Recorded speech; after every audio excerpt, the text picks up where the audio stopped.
Okay. Right, I'm Steve Jackson. I'm here at Derbyshire County Cricket Club. We're sitting on the balcony, the famous balcony of the pavilion, and I'm here to interview Kim Barnett, who is one of Derbyshire's greats, and it's a real pleasure to meet you, Kim. It's one of those things where, because you've got such a varied and interesting career, we're going to do several segments. So what we'd like to concentrate, we thought we'd start on perhaps some of the lows to start with and then build up. And what we'd like to hear about is the Lord's finals, because I think every Derbyshire supporter remembers those, and I do, particularly the '88 one. But I'd like to start perhaps with the very last one, which was the NatWest Trophy final in '98, and it's really, that was coming towards what we presumed then was the end of your career, but you managed to keep going in Gloucestershire remarkably well.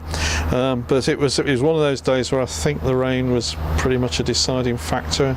So, what were your thoughts about your memories of that particular final? Yeah, I think we went into that. It was a bit unbalanced, the final. They were the better side on paper for sure, and probably if you wanted a good final, we would have won the toss, put them in, and they would have still given us a good game. As it was, because we were put in and we were the underdogs and the poorer side, we were under the cosh really. Sure. I think we had a reasonable start. I think Michael Slater and I were in with 70 something for none, and then it just collapsed around us and became a bit of a non-event, sadly. Yeah, that's sad, isn't it? Yeah, because I think on those sorts of games, the toss, particularly at the timing of the year as well, the atmosphere, all those sorts of things, so everybody knows it's a factor, but it was just one of those things. Yeah, it changed, didn't it? I think in the early years people were always saying that there was too much water going on the surrounds and around the square, and everybody was putting everybody in, and it seemed to have a factor. Certainly when I moved to Gloucestershire, it went the other way. A lot of sides batted first, and we certainly liked to bat first. So I think there was a period of time where people were saying these showpieces in September are getting spoilt by damp conditions, toss winning, and that certainly was the case there. Yeah, it's very sad. And I think that for me was particularly the problem with the '88 final, and I think again playing Hampshire, a good side, but we had some really good guys. It was the middle of you'd been a captain for about 5 years, I think, by then. So we were going up the right direction. Was it for you the culmination of something that was really a good we were period? Disappointed in that, really. I think unlike the one in '98 where we were probably the poorer side, whatever, we did feel that had an effect, because we had Michael Holding, we had Kevin Malcolm. Absolutely. So I think Michael famously said it'd been interesting if we'd have bowled at them in those conditions. I would have thought we would have bowled better than they did even, and they bowled pretty well. So again, another toss thing. I mean, you can endlessly go on making excuses about these things, but I think in that one particularly we thought we got a good chance of winning that final. And I remember the build up to it. We'd had some particularly tough games, but some good games, and it was the expectation first final since the '81 triumph. It was still a period on the up. We were saying Robin Smith was just coming through there, so he played particularly well in that final, because we had to have a go, so we went all out to bowl them out. We knew that was the only way of winning. So we had a good go at them, but the pitch did seem to be a bit flatter, and Robin Smith in particular took it back to our fast bowlers, took them on. He did, didn't he?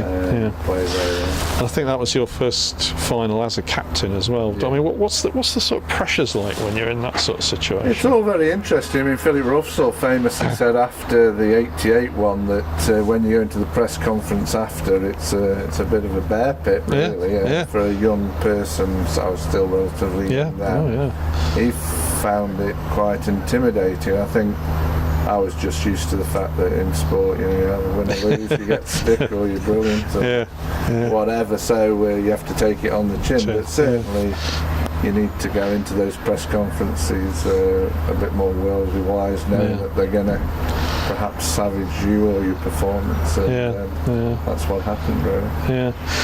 Does it feel any different when you're on the pitch there, directing your team, but knowing it's a Lord's final? Is that an extra It's nothing like a Lord's final, really. I think those of us who like to go to the nets early, when you go to the nets and there's nobody on the ground or very few people, and then you walk back from the nets to the changing room, it just puts the hairs on the back of your neck standing up really. You can just feel it building and building.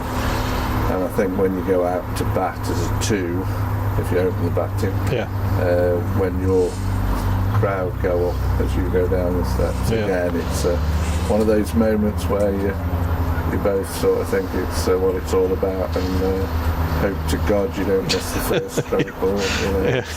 It is that. It is that nerve-wracking in its way, but obviously glorious in that that's what you play for. But there's nothing like Lord's finals for me. I don't know. You've got your crowd, their crowd, so then it all kicks off. Really. Yeah, that's great. And I certainly feel, you said about the hairs standing up on the back of your neck. Certainly for me, that final I remember simply because of the expectation, I suppose, but also because there's, as you say, there's nothing like it. Full house, and a Saturday where the weather was probably a little bit like this, but it was just very, very special. So win or lose, it's still a special event. Your own supporters as well, because that you've got equal numbers, or you should have equal numbers. So the roar of that crowd for your home, and I think that's why people think that playing for your county at Lords is probably in a way a bit more special than playing an international at Lords. It's your own crowd, your own people, your own players that you spend all your time with. I think there's something very special about that. Definitely, great. Well, let's move on to the wins. Is that okay?